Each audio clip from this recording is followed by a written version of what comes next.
স্বপ্নের শহর দুবাই। এ যেন সৃষ্টিকর্তার এক অভিশাপ নেমে এসেছে দুবাইতে, যেখানে কিছু বছর আগেও কৃত্রিম বুদ্ধিমত্তা ব্যবহার করে মেঘ তৈরি করে বৃষ্টি নামানো হতো। সেখানে মাত্র 24 ঘন্টার ব্যবধানে ছেয়ে গেছে পুরো শহর, তলিয়ে গেছে সকল রাস্তাঘাট, একটু জমিনও বাকি নেই।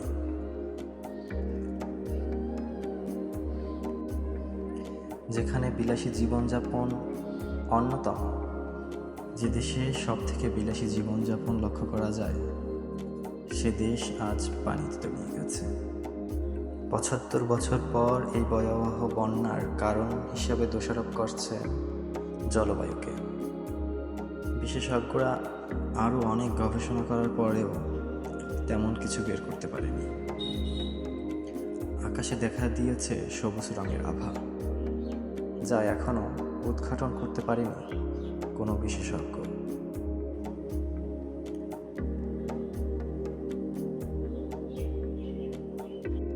অধিকাংশ মানুষ এখন নৌকা চালিয়ে তার গন্তব্যে পৌঁছায়। বাংলাদেশি যারা রয়েছেন তারা হিমশিম খাচ্ছেন এরকম আবহাওয়ায়। তারা মানিয়ে নিতে পারছেন না অনেকেই এই নতুন পরিস্থিতি। সব যেন এলোমেলো হয়ে গেছে 24 ঘন্টার বন্যায়।